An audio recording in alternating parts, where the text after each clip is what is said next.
নাম না করে ফের অর্জুন সিংকে নিশানা করলেন সোমনাথ শ্যাম। ভাটপাড়া জগদ্দলে খুনের রাজনীতি চলছে। খুনের পেছনে এমন একজন আছেন যার বিরুদ্ধে লোকে মুখ খুলতে ভয় পাচ্ছে। মুখ খুলেছি বলে আমিও খুন হয়ে যেতে পারি, এভাবেই অর্জুন সিংকে নিশানা করলেন সোমনাথ শ্যাম। এদিকে এর মধ্যেই বাড়ানো হয়েছে সোমনাথ শ্যামের পুলিশি নিরাপত্তা।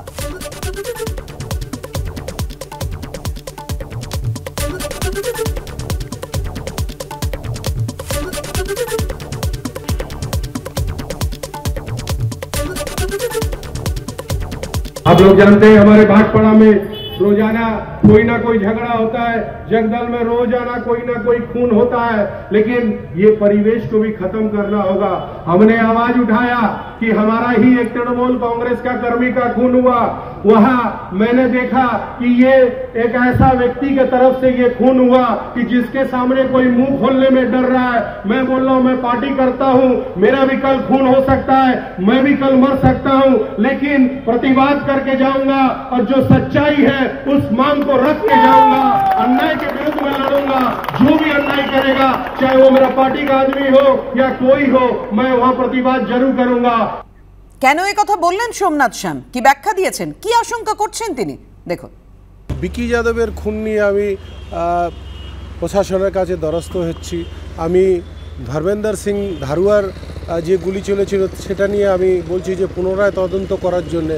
আমি গৌরব প্রসাদের যে গুলি চলেছিল তাকে বলছি পুনরায় তদন্ত করার জন্যে। আমি রাজপাণ্ডের কেসে বলছি পুনরায় তদন্ত করার জন্যে। আমি গোপাল মুখার্জির কেসে বলছি পুনরায় তদন্ত করার জন্যে।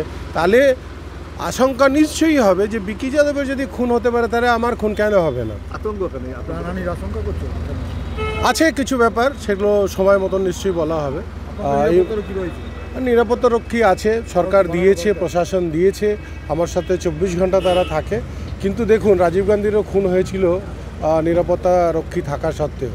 তো মানুষ তো আছেই, মানুষের মতন চলে। যেটা ইঙ্গিত বুঝছি সেটা ঠিক নয়। কলেজ স্ট্রিটে বিক্ষোভ কলেজ বিশ্ববিদ্যালয়ের চাকরি প্রার্থীদের। 2022-এ যে সংখ্যায় নিয়োগের প্রতিশ্রুতি দেওয়া হয়েছিল সেই সংখ্যায় নিয়োগ হয়নি বলে অভিযোগ। যে সংখ্যায় শূন্য পদে নিয়োগ বাকি ছিল তা হয়নি বলেও অভিযোগ। যে সংখ্যায় নিয়োগ হয়েছে তারও সিংহভাগে অস্বচ্ছতা আছে বলে অভিযোগ চাকরি প্রার্থীদের। আজকের আমাদের যে দাবি, তাতে কলেজ সার্ভিস কমিশনে আমরা দেখেছি 2020 সাল থেকে 2018 সালে একটা নিয়োগ হয়েছে, তাতে চূড়ান্ত দুর্নীতি, স্বজন পোষণ হয়েছে এবং আমরা তার বিরুদ্ধে লাগাতার প্রতিবাদ করে গেছি। এবং 2020 সালে যখন নিয়োগ প্রক্রিয়া শুরু হয় তারপর থেকে কলেজ সার্ভিস কমিশন এবং এই সরকার বারবার তারা ঘোষণা করে, সংবাদ মাধ্যমের মাধ্যমে আমাদেরকে জানায় যে কলেজগুলিতে প্রায় 2000-এরও বেশি শূন্য পদ রয়েছে, এই শূন্য পদে যোগ্য প্রার্থীদেরকে নিয়োগ করা হবে।